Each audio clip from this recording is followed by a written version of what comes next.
Okay, welcome back to part two, everybody. As you can see, right of screen, we have Kimi Antonelli. Joining us, middle of screen, we have Lance Stroll, and left of screen, we have Liam Lawson. Very warm welcome to you all.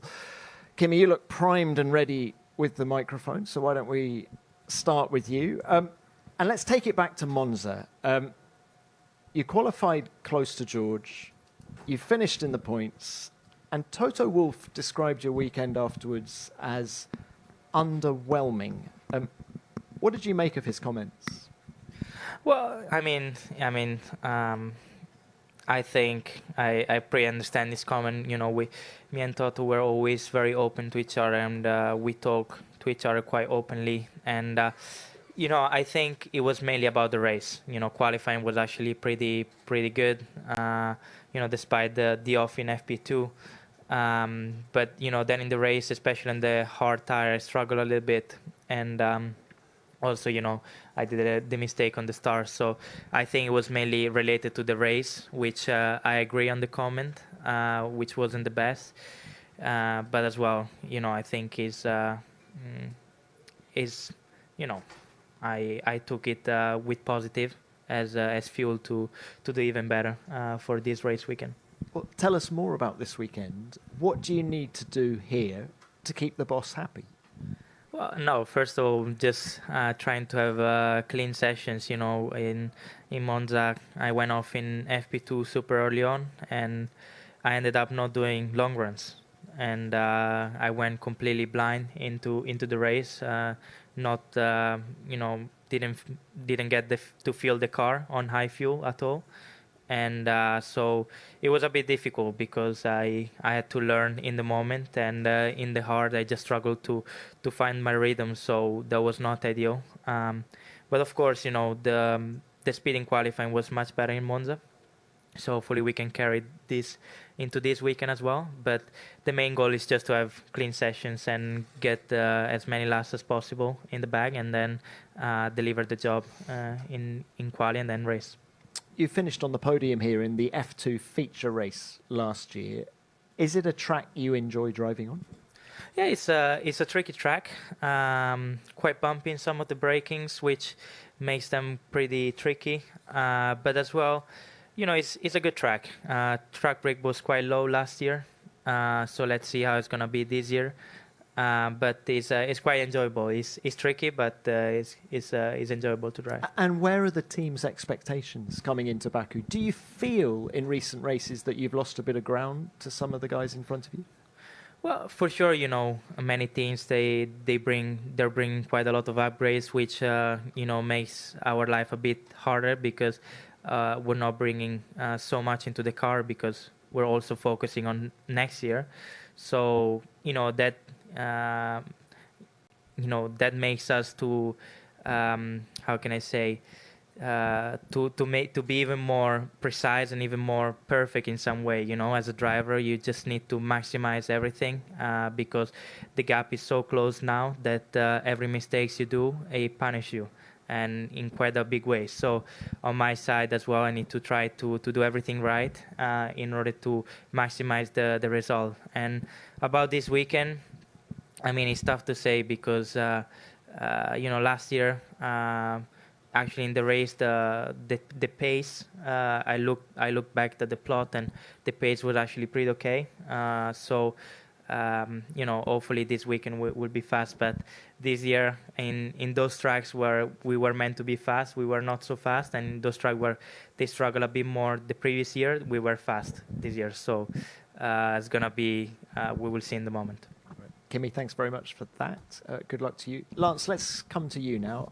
I don't know if you have favourite racetracks, but if you did, is Baku one of them? 4 points finishes in 7 goes here, including that first podium back in 2017? Yeah, good memories, for sure. It's a place I always enjoy coming back to.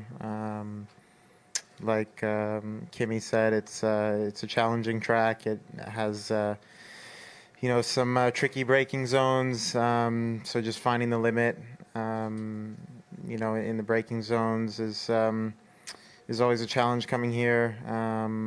but yeah, it's fun. You got to get close to the walls, and it's one of those places that's fun to drive when it all comes together. And what are you expecting from the car here? I look at Hungary, I look at Zandvoort. You were very competitive at both of those races. You were in the points at both, yet you were less competitive last time out in Monza. What does that mean for Baku? I don't know. We'll see. It's very tight in the midfields. There's not a lot in it between the teams. So yeah, we'll see how we go this week. And the general trend for Aston since you introduced the upgrade at Imola has been upwards. So how do you view the rest of this season in terms of where do you think you're going to be particularly strong? I don't know. We'll see. We've had some weekends the car's been competitive, and some weekends we've struggled a bit more. But yeah, just keep going and see how we go. Give us a track. Do you think you'll be particularly good in Singapore, for example? I think it looks that way. It looks like we're better on the higher downforce tracks, places with longer straights, more efficiency. I think we tend to struggle a little bit more, but we saw in Monza that it was still. I think the car was still competitive. Fernando was on for some points before had the suspension failure. So yeah, we'll see how we go this week. All right, good luck with it. Thank you. And Liam, let's come to you now. Your car has been consistently quick pretty much everywhere. So how bullish are you feeling coming into this weekend? Yeah, it's been pretty good. So I'm excited. I think Monza was not a true, show of form, to be honest. It definitely wasn't our strongest track. If we compare it to others, probably similar to Lance. I think the higher downforce tracks we have done a little bit better at. So it'll be interesting here. Obviously, it's very low grip, especially start of the weekends. It's always quite a green track to build up to. And obviously a new track as well that I haven't done in Formula 1 before. But yeah, I think the consistency's been good. We're just always chasing the small margins. What about the quali pace? I mean, explain Monza to us, because the car was quick there, yet quali didn't really work out. What were the issues there? We didn't really have any issues. We just went for an aggressive run plan that didn't work out in the end. I think you can always look back. Obviously, we look back on every weekend, and hindsight's a great thing. And I think looking back, we probably should have done an extra run there. And we put a lot of pressure on ourselves for the last run, and I got a little bit of traffic, and I just went off and didn't do a lap. So it's not that the speed wasn't there. We just didn't do a proper lap. So yeah, and it's in this season when it's so close to overtake, it's so tough. That qualifying is just very important. Look, last one from me. A lot has been made in recent days about the impact that Laurent Mekies is having at Red Bull Racing. Can I ask you about the impact that Alan Permain is having on Racing Bulls? Obviously, they both work together, through the start of this year and for the last couple of years. So they're a very strong team together, and obviously with Laurent going to Red Bull and Alan taking over, I think his procedures, his process is very, very similar to Laurent, honestly. They both obviously come from engineering backgrounds, very, very smart guys, and very good at pushing the team, especially on the engineering side, to have a quick car. And I think that's what we've had this year. It's what we've sort of kept, pushing through with the last few races as well with Alan. And yeah, they've both been very, very good. Okay, Liam, thank you, and good luck this weekend. Let's open this to the floor, to the broadcasters first. Who's got the first question? Rachel Brooks. Rachel Brooks, Sky Sports F1. Liam, there's obviously rumours around about Isaac possibly stepping into that Red Bull seat next year. Can I ask you for your advice for him if that is the case, or for anyone taking up that seat? I mean, honestly, I think from the outside, obviously, we all look in and see how it's a very tough place to be. For me, it's hard to, I guess, look back on and have a proper comparison, just because it was just the two races. But I think just to prepare well, I think for me, I look back and I prepared. I tried to do everything I could. Obviously, we can always do things better and look back on that. But I would honestly just say don't ignore everything that's really being said, and I think it's being maybe over talked about, maybe how difficult it is and stuff like this. At the end of the day, we're all racing drivers. We all have to have enough self-confidence to be in the sport in the first place. We don't come here, thinking that other people are better than us. Otherwise, we wouldn't be here. So I think to just have faith in yourself.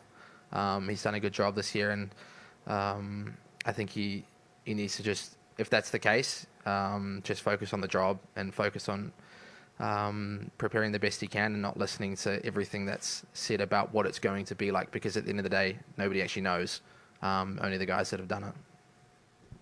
Thanks for that. Harry? Harry Benjamin, Sky Sports F1. A follow-up for Liam, if possible. You've recently said that in light of what's happened to you at the start of the year, your F1 World Championship dreams have shifted. I just wonder, where do you see the future going now for yourself, and when do you think you'll know where you'll be next year? I think hopefully in the next few races. It's obviously hard to know, but yeah, I think it's obviously we're all chasing the dream. And I think the first goal is getting into Formula One, but obviously we're all here to try and win. And I think I spent a long time, especially joining as a junior when I was 17 years old. I was just looking at how do I get to Red Bull Racing, and that was just where I saw my future. And I think I think maybe not that I forgot, why I do it, but I think that was so much of the goal that I think it's easier for me to sit back and realize now that the goal has always been winning, and getting to the top. And I think that's not necessarily, it doesn't need to be specific to where that is. Okay. Next, please. Hello, Margot Lafitte, Canal+. Question for all three of you. We're focusing on the little rituals, little habits drivers can have, athletes can have. Some fear it like it's a trap. Some carry on them all through their career. Can you talk us through your feelings about that? And if you haven't been through that, maybe witnessed something like that, or something you kept from your first pole, podium, or strong result? Kimi, go on. Well, yeah, I do experience that. I always try to keep the same routine. My daily routine at the track. I always try to do the same because it's something I've done since I started, especially in cars, F4. Of course, now it needed a little bit of adjustments because the day is a bit busier in some way, so I had to adjust a little bit my normal routine, but at the end of the day I always try to keep the same habit, and also trying to keep things simple. Sometimes it's good to just do a step back and return to basic, and because sometimes it's the most helpful. But as a driver and as a person, not only on the racetrack but in my whole life, those little habits that I always had since many years, I try to keep them because it's what they make me feel comfortable, and also in some way they relax me in difficult moments. Lance? Yeah, I mean, the lucky socks and the lucky underwear, all that stuff. I think I'm in Formula One 9 years now, so you lose the underwear, you lose the socks, and then they kind of just, the little things disappear. So yeah, I like Kimi said, we all, I think, have our routine, warming up and, getting in the zone before the race. So yeah, I have my routine that I go through and my warm up, and that's about it. Yeah, I think for me, I try to just be as simple as possible. I think if I had too many sort of rituals that I would try to keep consistent, there would be a day that I would forget them or forget one, and I think that would just it would just end up playing in my mind. So for me, I think the only thing I've done always is get in the car from the left, and that's just because when you're a kid and you race go-karts, the motor's always on the right, so you always go in the go-kart from the left, and I think I've always done that. So I'd be screwed if I ever drove a GT car that was the opposite. But yeah, I think other than that, it's it's similar procedures. You know, warm-ups are always very similar every weekend. Listen to a lot of music, and I'll always do that, but that even changes. So I try to not do too much of the same thing, to be honest. Yeah, we watched the second part of the pre-race press conference of the Azerbaijan Grand Prix 2025 with Kimi Antonelli, Lawson, Stroll, and Lawson. Firstly, I'm sorry to being the right bottom of the screen in a video at the press conference. I need to be there because of the YouTube rules, as you know, but just I want to say sorry, and we had a less interesting press conference than the first part of today.